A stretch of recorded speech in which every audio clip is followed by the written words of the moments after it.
baixos. Mas a realidade é essa.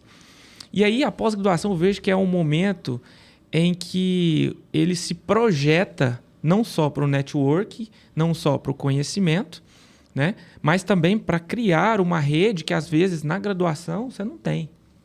Então você começa a fazer uma rede, você começa a criar um relacionamento ali, mesmo você não sendo um expert, digamos assim, naquele assunto, naquilo que é tratado na pós-graduação.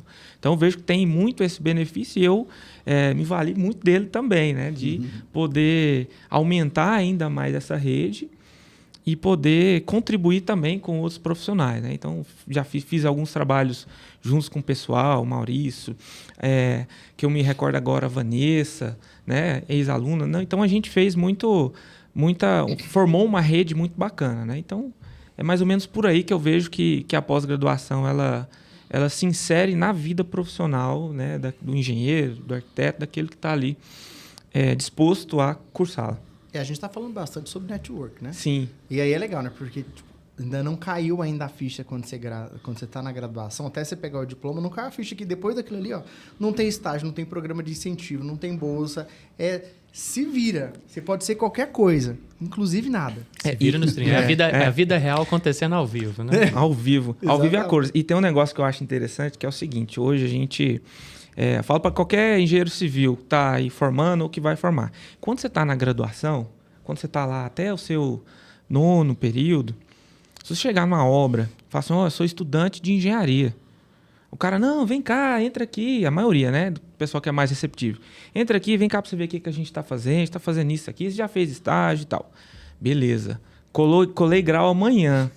Chega lá na obra e fala assim, eu sou engenheiro. Fala, o que você quer aqui? É sério? Desse jeito. Muda, a abordagem muda, entendeu? Fala, vai, cara, mas e aí? Tudo bem? Beleza, pega na mão e é um profissional ali de igual para igual, né? Então veja que a abordagem muda um pouquinho dependendo da cadeira que você está sentado, né? Então essa questão, quando você acabou de formar, você tem esse... Mas tem uma coisa que é interessante, que o aluno da pós-graduação, ele já tem que entrar com uma postura diferente. Né? Ele já tem que entrar com aquela postura. Tem aluno que passa 4 anos sentando sempre na mesma carteira. Você está falando da graduação, então? Eu estou dizendo que quando ele entrar na pós, ele já tem que ter uma postura diferente da graduação. Porque pode chegar lá e falar assim, e aí, onde é que é a choupara da pós? Tem esse detalhe também. Então, assim, o network ele tem que começar logo do início. Cabe também a nós que somos professores, somos os mestres, fomentar isso no aluno, né? Porque, por exemplo, o Antônio é de uma parte totalmente assim de teórica, é uma parte acadêmica. E agora, através da pós, ele conseguiu também entrar no mercado, né, Antônio? Então, o que acontece? O aluno não pode ficar inibido. Ele não pode ficar inibido numa pós-graduação. Ele tem que puxar a língua do professor. O corpo docente tem que ser muito técnico, né? Não pode sair, eu não sei, eu vou ver, vou pesquisar. Não. Um professor que se habilita a dar aula numa pós-graduação, ele tem que estar bastante afinado. E é exatamente essa que é a nossa missão para o aluno. Perfeito. Né? Perfeita colocação, Maria. Até nas minhas aulas, né? Eu puxo muito esse gargalo, né? Eu vou identificando esses gargalos no mercado de trabalho, porque às vezes eu preciso de profissionais e vejo o que está faltando desses profissionais. E você colocou muito bem que eu faço dinâmicas nas minhas aulas, né? E palestras também, para justamente gerar essa roda de cadeiras aí. Eu realmente faço. Hoje à tarde eu quero esse aqui, vocês aqui, vocês são uma empresa. Tá? Eu faço lá 5 grupos. Amanhã de manhã já, as empresas teve uma reestruturação. Agora você vem para cá, você vai para lá. E eu faço essa turma, eu faço essas dinâmicas e faço o pessoal agora vem para frente e explico por que a sua empresa está melhor ou pior do que a outra. Para também desenvolver a capacidade de interlocução, a capacidade de oratória, a capacidade de se comunicar e convencer. Querendo ou não, qualquer profissional que seja, ele sempre está vendendo, seja um produto ou um serviço. Sim. Você pode ter o melhor produto, você tem o melhor projeto. Seja um projeto de marketing, seja um projeto de podcast ou seja um projeto de engenharia. Pode ser o mais perfeito. Mas se você não souber valorizá-lo e vendê-lo, passa despercebido. Então, isso eu puxo dos meus alunos, e aí? Agora você tem que me vender. Se você é bom, me prova. Porque é isso que o mercado vai tomar de você. É isso que o cliente toma da gente. É isso que fechar bons contratos, fechar contratos importantes, precisa da dinâmica do profissional em provar que aquele cliente precisa de você. E isso a gente tenta já puxar dentro da nossa sala de aula ali, você precisa disso. E eu levo isso até alguns módulos, né, que eu tento trazer na minha coordenação, fugindo um pouco, porque que o aluno que está formando engenharia pensa, eu tenho que fazer um curso de Excel, eu tenho que fazer um curso de AutoCAD, eu tenho que fazer um curso de BIM, Então ele fica muito técnico. E esquece dos soft skills, né? Que está na moda. Ele esquece que ele precisa comunicar, ele precisa se portar bem em frente do cliente, vai ter contratos difíceis, ele tem que saber se portar em reuniões difíceis, que ele vai ter um cliente que vai apontar na cara dele, ele tem que, eu tenho que escapar disso, mas eu tenho que escapar com elegância, eu não vou apontar de volta. Então, eu falo para os meus alunos, desenvolva também em paralelo soft skills. O pessoal está ficando verde, está ficando cru nisso. É o cara que olha para baixo, é o cara que não tem confiança no que fala, não tem confiança no que vende, não tem confiança no que faz. Em hard skill ele é top, mas falou soft skills. Soft skills. Eu queria aprofundar um pouquinho mais sobre esse assunto, mas sem esquecer que você ainda não contou um pouquinho da sua história. Tá? Mas vamos pegar, vamos entrar aqui, né? Vamos pegar aqui um pouco dessa parte dos soft skills. Eu venho de uma área completamente diferente, né? Eu vim da área da comunicação, então a gente é tagarela, é desorganizado, é criativo, mas é disperso às vezes e tal. E vocês? Qual que é a principal ausência de soft skill que vocês percebem nos alunos hoje que estão formando, ou que acabaram de formar, ou que estão no mercado e o soft skill trava a carreira dele? Vocês podem compartilhar?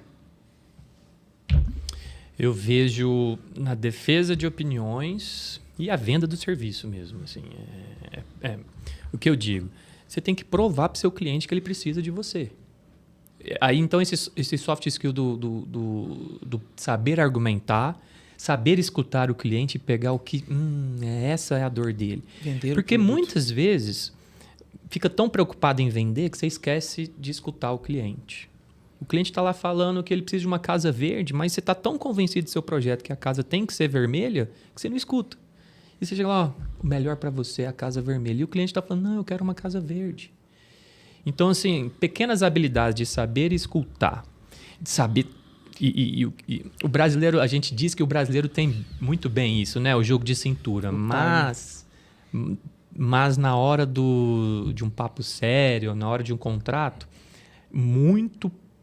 poucas pessoas têm essa habilidade, esse jogo de cintura de saber mudar.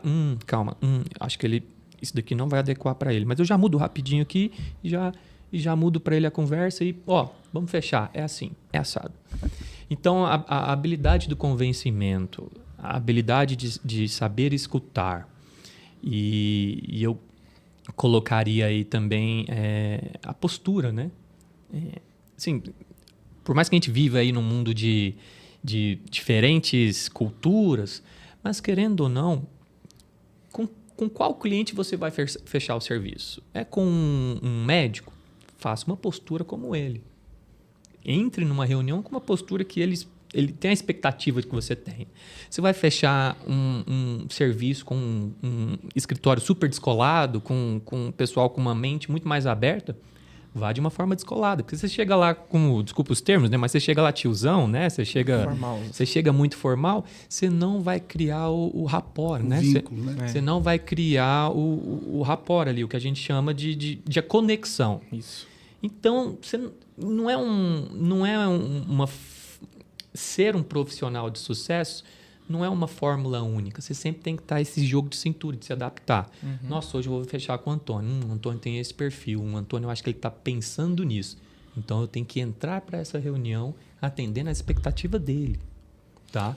Então, o soft skill do engenheiro, então, não deve ser só no vestir, vamos dizer assim. Né? Tem que ser também até na forma daquela comunicação que a gente fala, que é a comunicação inversa, né? Como você entende que eu estou entendendo você. Isso. Exatamente. Porque deve acontecer muitas vezes. Não, mas eu pedi, eu falei desse jeito aqui. Você foi lá e fez diferente. Que às vezes falta essa comunicação inversa. Não sei explicar o termo, mas uma comunicação inversa assim, olha, sim, eu estou entendendo, você quer isso, isso e isso. Agora, o engenheiro, que é um cara, teoricamente, ele vem configurado de fábrica para ser analítico, pelo menos penso eu. Tá? Cartesiano. Isso. E aí, o que acontece? Quando ele pega um cliente que é muito sentimental, por exemplo, como é que ele argumenta? Primeiro porque ele tem que identificar isso, né, Henrique? Tem que identificar isso. Depois de identificar, como é que ele vai lidar com isso? Será que a gente consegue fazer um exercício de imaginação aqui para poder dizer para o pessoal que está nos assistindo como é que seria esse...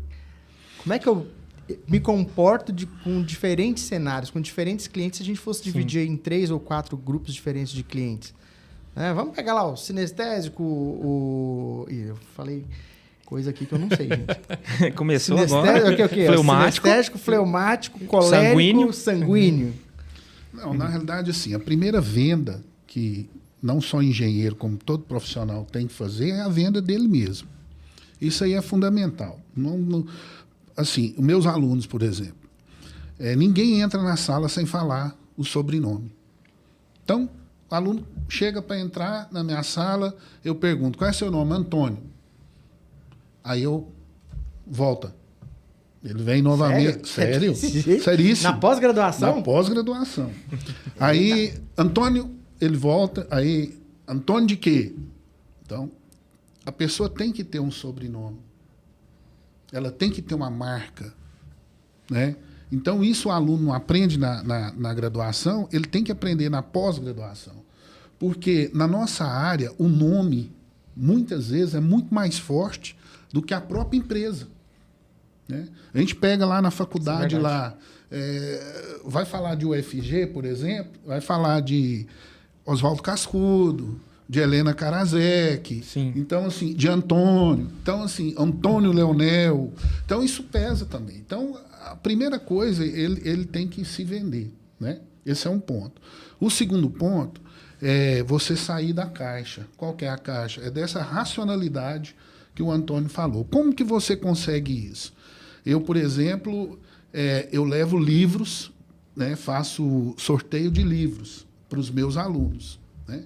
Mas eu não levo um livro de cálculo, eu levo um Levar um Hibber. Maquiavel, por exemplo. Levar um Hibber para lá, eles vão te chutar. Né? Então eu levo, por exemplo, um príncipe de Maquiavel e falo, Maquiavel foi um cara estratégico, mas foi estratégico pelo lado ruim. Mas vocês precisam lidar com isso. Entendeu? Levo lá uma Bíblia. A Bíblia, inclusive, fala, numa reunião, num podcast, às vezes, se o cara permanecer 100% calado, às vezes ele sai daqui como um sábio. Tido como um sábio. Né? Não falou besteira, mas... Então, essa questão é você buscar coisas fora da engenharia. Eu já estou indo para 105 livros de liderança que eu leio. Né? Então, assim, leio e releio. Por quê? Porque o engenheiro, um professor, acima de tudo, ele tem que ser um líder. Ele tem que liderar. E na engenharia a gente não aprende isso. Isso é real. E eu acho que tudo isso a gente consegue traduzir aquilo que o Maurício está trazendo, junto com a sua pergunta, que se resume em gestão de pessoas. Perfeito. Mas tem matéria de gestão de pessoas na graduação? Na graduação? Tem? Na graduação? Na graduação, Depende da instituição. Tem instituição que trabalha com a parte do social, né? Sociologia aplicada à engenharia. Mas é uma disciplina bem pontual. Como falar para a equipe que a obra está atrasada lá. Aí tem os peões lá e tal, e aí? Porque assim, o engenheiro civil, ele lida diariamente com muitas pessoas. Desde o ajudante até o governador. E diversos problemas das formas mais variadas possíveis. Então, já teve situação de eu, no mesmo dia, com a mesma roupa, conversar com o ajudante, explicar para ele como ele deveria se portar na hora de executar um serviço. Olha, eu preciso que você atue assim, assim, assim. Tá vendo esse serviço aqui? Ó, esse serviço aqui é novo, é uma tecnologia que você não conhece. mas fulano de tal conhece. Então, acompanha ele, você vai auxiliá-lo. Então, tem que passar confiança pro cara daquilo que é novo. E aquilo que é novo, às vezes, é difícil. E na mesma hora, momentos depois ali, já estava conversando com o dono da consultora. Sobre o mesmo assunto, inclusive. Só que para o dono eu tinha que apresentar custo, viabilidade daquele sistema, daquela tecnologia.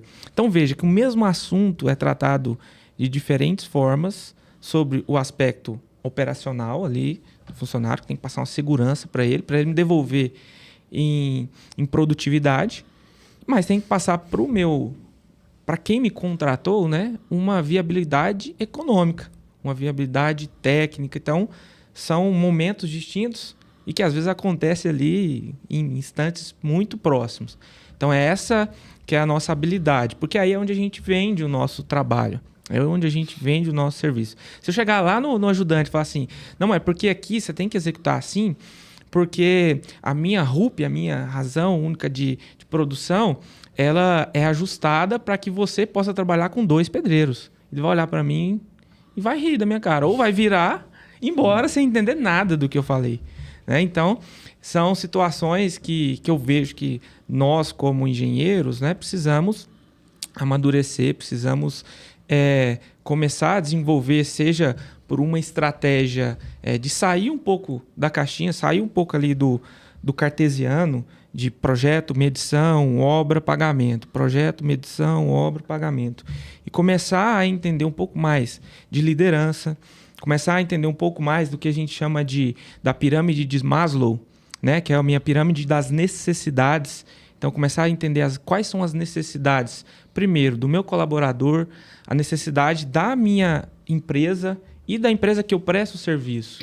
Então, entender os níveis e começar a aplicar isso, né, de uma forma que possa a gente vender o nosso produto realmente. Isso me fez, assim, né, eu sempre trago casos, né, nas minhas aulas, mas entender o cliente, né, saber o jogo de cintura. Eu tive um caso interessante, uns 2 anos atrás, um cliente importante, um investidor de São Paulo, era um contrato de verba financeira significativa, e reunião eu não fechava. Nossa, mas eu preciso fechar com esse cliente. E batia valores e pedia desconto. Eu estou falando aí de 3 semanas de negociações. Vamos lá, você está diante de um leigo, tá? Uhum. Você está falando do valor da obra ou do valor do seu serviço? Da obra. Fala pra gente quanto que era. Mas... Então, assim, nesse... Se tiver porcentagem embutida, que eu também não sei, mas se tiver, já dá para saber quanto que ele ganhou nessa. Mas nessa brincadeira aí, eu tô falando aí de 3 semanas de negociações. E é óbvio, gente, a gente não pode ser inocente de que ele tá conversando só com você. Uhum. Ele tá conversando com outros players, ele tá conversando com outros prestadores, com outros engenheiros, com outras empresas. Então, cara, eu preciso. Me vê a luz. O que é o jogo de cintura? Cara... Ele é um investidor de São Paulo, ele precisa entrar em Goiânia. É sair da engenharia, é isso que eu falo, não é só planilha. Uhum. Ele precisa entrar no mercado de Goiânia. As pessoas não o conhecem. O que eu fiz? Eu dei um desconto lá, que ele ficou reclamando, assim, chorando, né? Eu vou fazer diferente. Desse desconto aqui, vou dar um exemplo. Eu tiro 30 mil, mas você vai tirar 30 mil. Eu pego esses meus 30 mil, você pega esses 30 mil, você escolhe uma instituição que você queira fazer essa doação, eu faço o compromisso de entrar com o meu dinheiro, você entra com o seu e você cria a identidade da sua empresa com o mercado goiano. Então, eu saí da engenharia. Eu saí do só desconto. Eu entrei para o ganha-ganha e dei uma oportunidade para ele, porque ele está vindo de... Então, assim, resultado, ele pegou esse dinheiro, falou, não, eu escolhi a instituição tal. E isso gerou um marketing para ele. Falou, pessoal, estou chegando em Goiânia, mas também assim, eu estou chegando diferente. Eu estou com uma proposta assim, quero ser goianiense. Então, ele adorou. E a equipe, né, a diretora dele, falou, não, mas o quê? Essa proposta de vocês vão ter algum desconto fiscal, né? Vocês vão ter alguma dedução fiscal? Não. Porque a diferencial vai ser assim, né? Não, proposta minha, é compromisso. E vejo que isso é um diferencial competitivo, né? Por enquanto é verbal, mas se vocês toparem, isso vira uma cláusula contratual. Adoraram a ideia. Então eles até esqueceram dos outros players. Não, esse engenheiro, essa empresa pensa diferente. Então é justamente isso. Foi ao vivo, assim, ó. Cara, é isso que eu vou falar para eles. E adoraram. Eu falei, nossa. E foi tão diferente que eles vieram. Não, então você tem alguma dedução fiscal sobre isso? Não, gente. É compromisso. Aí, final da obra, entregou, todo mundo satisfeito. A gente fez a campanha de doação foram brinquedos, né, doados. Criançada feliz.